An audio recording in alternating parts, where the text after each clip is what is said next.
Morning, guys. It's Penny Pinching Granny. I know this light's bouncing off my white head this morning, but I can't seem to get it adjusted.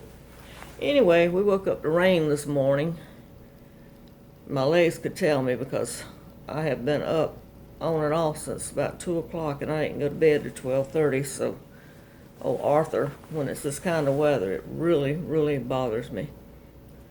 Trying to get an appointment with my massage therapist so she can work the kinks out before the weekend. If I can just get her to answer me. But anyway, it is what it is. With gardening season coming on, it made me think about ways that over the years that I have got free food besides food banks and gardens, of course. One way is to look at the ads. And we saw an ad in the paper where one guy had went ahead and plowed his peanuts, so he was letting people come out and glean the field. So we went and got peanuts. Another way is we knew a lady that had lived in that town all of her life, so she knew a lot of the farmers. And she would call us when they had stuff. So one year she called us, we got, we got cucumbers after the guy had got what he wanted out of the field. They let us pick, so we got cucumbers. Another guy let us go to the field and get tomatoes, but he let us pick tomatoes before he got his, and we got a truckload. We had a Ford Ranger, and we got a truckload of tomatoes. And then another guy let us get corn, and he let us get it before he pulled it. So we got a truckload of corn. And as the seasons changed, we got a call from one lady. She had pecans, but they were the little tiny pecans, which they're good. It's just you got to crack so many of them to get, any amount. So we went on over there and we picked up pecans. And one place I lived in the country, they had a pecan grove in front of the house. So I talked to the man that owned the grove, and he said that we could pick the pecans up on half. So what we did is we picked them up and gave him half, and we kept the other half. Now I sent the kids out with a bucket every day, and I would weigh theirs.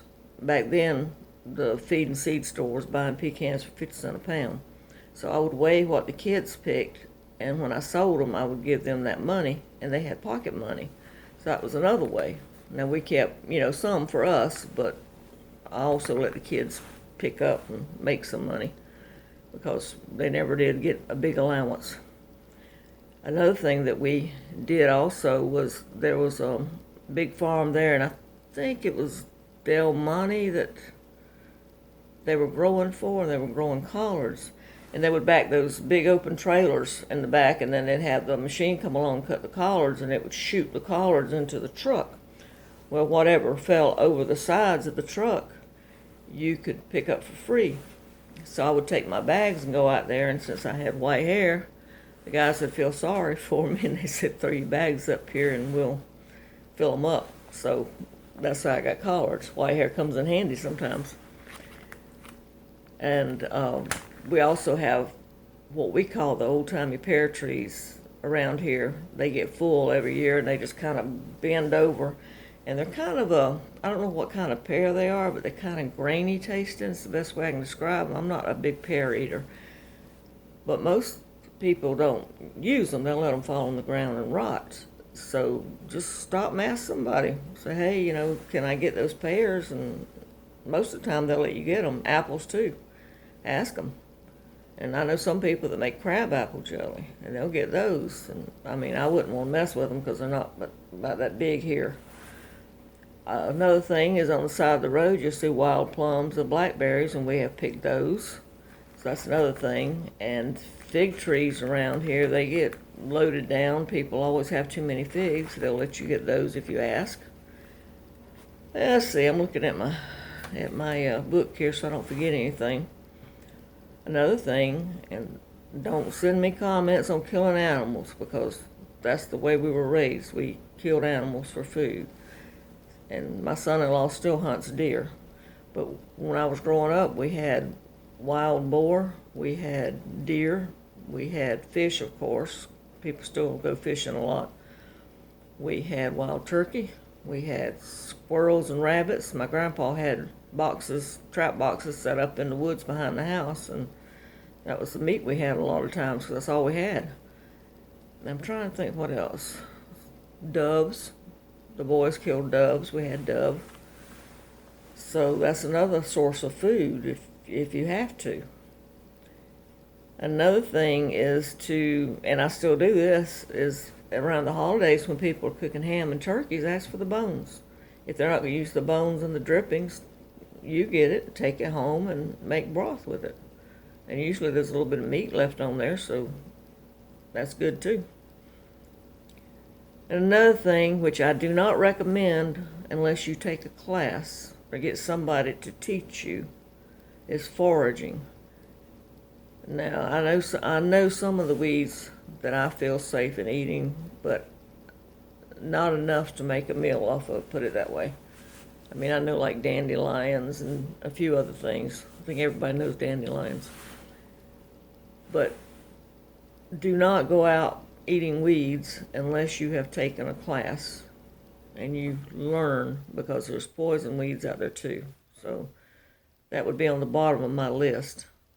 And like I said, you need to take the class. I can't tell you how important that is.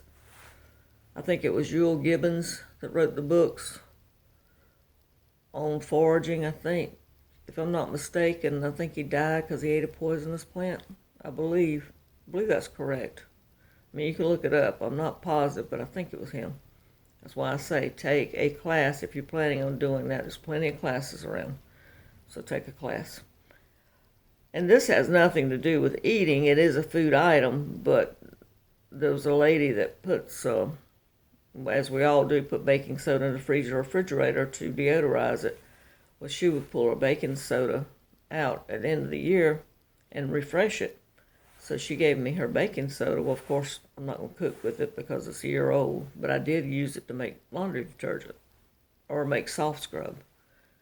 And if you want to know how to make soft scrub, I'm going to do a video on that. It's very easy. Another thing around here is we have Walmart trucks coming to the distribution center. And if Walmart refuses the truck, they'll go down here and park on the corner, and they'll give out free food. So if you find out about it, you can go down there and get free food. And one year I went to, I'm trying to think what you would call it. It's a like a community house where people with addictions stay. But Walmart had gave them so much food they didn't have anywhere to put it, so they put a sign outside the road that said free food. So a friend of mine called me, and we went down there and we loaded the car up. We got ice cream and butter and biscuits and I can't remember everything we got, but we loaded up. So that's another thing. Keep your eyes open. Watch for the signs. All right. Well, I hope this helps you, and I hope you'll give it a thumbs up and subscribe if you haven't subscribed. Tell your friends. And this is Penny Pinching Granny. Until next time.